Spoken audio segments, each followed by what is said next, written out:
NASCAR is in a tough situation as it prepares for its Championship 4 race at Phoenix Raceway this weekend.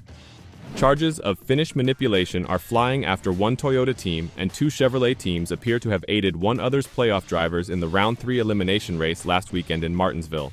This has caused an uproar amongst fans and experts. Even Dale Jr. jumped on it and didn't hold back. Could this all have bad consequences for NASCAR? Even so, the championship roster of 4 drivers is unlikely to alter. 4 drivers Joey Logano and Ryan Blaney are in, as are Tyler Reddick's Toyota and William Byron's Chevrolet.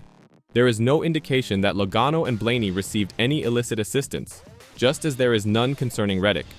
In reaction to the very strong proof of wrongdoing, NASCAR on Tuesday imposed heavy fines on 9 personnel of 3 teams suspected of finish manipulation. This is the second time in 12 years that NASCAR has been charged with finish manipulation. Older fans may recall the 2013 autumn Richmond race, when the word was first heard. It happened when Michael Waltrip Racing plainly and brazenly had one of its drivers issue a late race caution to aid a colleague qualify for the coming playoffs. In brief, crew chief Brian Patty instructed Clint Bowyer to spin late in the Federated Auto Parts 400, resulting in a warning. That warning enabled teammate Martin Truex Jr. advance to the playoffs ahead of Team Penske driver Ryan Newman. Fans, NASCAR officials, racers, and the media who were listening to radio conversation that night realized almost instantly what was going on. The heated and convoluted controversy lasted the most of the next week. Finally, NASCAR took the extraordinary step of adjusting the 12-driver playoff field. It eliminated Truex Jr. and restored Newman before adding Jeff Gordon as the 13th playoff driver. Gordon was not involved in MWR's antics, but proof has emerged that Team Penske requested teammate Ford driver David Gilliland to allow Joey Logano to pass Gordon in order to secure a playoff berth. The Bowyer-Truex Jr./Newman incident contributed to MWR's slow decline and closure in 2015. NASCAR assessed a $300,000 fine and suspended many senior personnel who were involved in what became known as spingate. Napa Auto Parts, the primary sponsor, and numerous smaller sponsors distanced themselves from Waltrip's team. Truex Jr. and Bowyer got other rides, and Waltrip became a prominent television personality. Now, 11 years later, NASCAR is in another unpleasant predicament as it approaches its last race. This incident looks to have occurred during the final laps of last weekend's Xfinity 500 at Martinsville Speedway, another Virginia short track. And Dale Earnhardt Jr. had some intriguing comments on NASCAR fining Bubba Wallace, Ross Chastain, and Austin Dillon for their actions at the Cup Series playoff race at Martinsville on Sunday. Earnhardt spoke out on Dale Jr. Download about the drivers getting punished for race tampering. I saw Jeff Gluck comment immediately he didn't think this was enough, and I can understand that. It's kind of how I felt, Earnhardt said about the Wallace, Chastain, and Dillon teams being fined $100,000 and losing driver points. I honestly don't know much $100,000 hurts. I think in some cases, drivers have paid their own fines. In other cases, the team has backed them up. Earnhardt continued, I think it's a lot of money. I think the points are a lot, that's for sure. But I still stand by the idea that to really get someone's attention, I think parking them a race is the way it goes. Some people have said to my idea of parking the drivers, oh no, the drivers were just doing what they were told. Yes, you're right.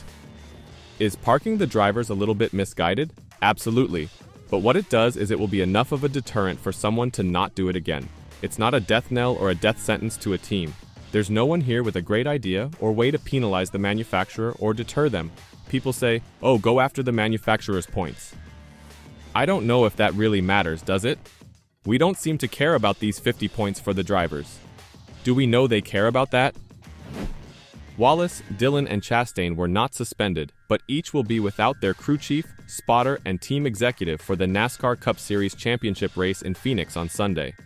During the final circuits of the Martinsville race, Dillon and Chastain raced behind Chevrolet teammate William Byron.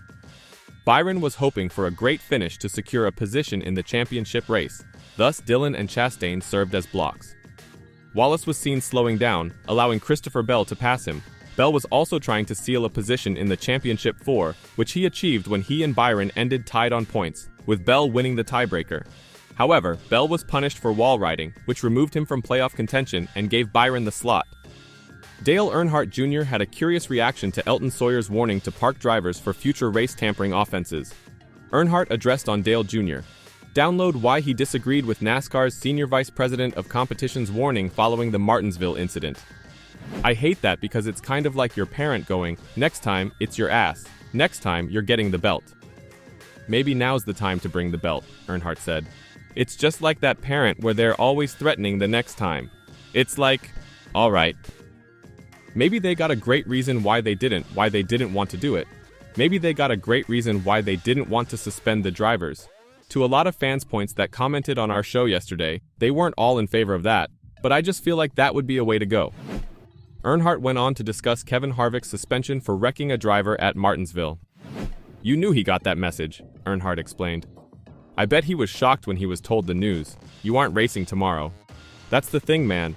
Drivers would never assume that you were going to be told, man, you're not running, you're out, going to get another guy in there. Why is that a deterrent? The driver's embarrassed? They're going to be mad initially, but then it's going to fall into a bit of embarrassed emotion. They're going to be embarrassed, ashamed. I let my team down. I'm not going to be there for them. They're going to have someone else. They're going to be working with someone else. That's my team. Bubba Wallace, Ross Chastain, and Austin Dillon were all fined $100,000 and docked 50 driver points for race tampering at Martinsville. While the 3 drivers were not suspended, their crew chief, spotter, and team executive will not be present for the NASCAR Cup Series championship race in Phoenix on Sunday. We felt like we wanted to ramp this one up, and we did. We did that in a way that we included team leadership, Sawyer said per NASCAR.com. And this one, something that we feel like that, we want to get our point across that it's a responsibility of all of us, the team owners, the team leadership, as well as ourselves here at NASCAR, to uphold the integrity of our sport. The teams obviously have the right to appeal the decision. However, in a surprise twist, 23XI has stated that it will not appeal the NASCAR punishment imposed on Bubba Wallace and his crew for violating the organization's code of conduct at Martinsville. On Wednesday afternoon, 23XI announced the decision via a tweet. After internal deliberations, 23XI has decided not to appeal NASCAR's decision to penalize the number 23 team, the statement said. We disagree with the penalty ruling and strongly believe we did not break any rules at Martinsville.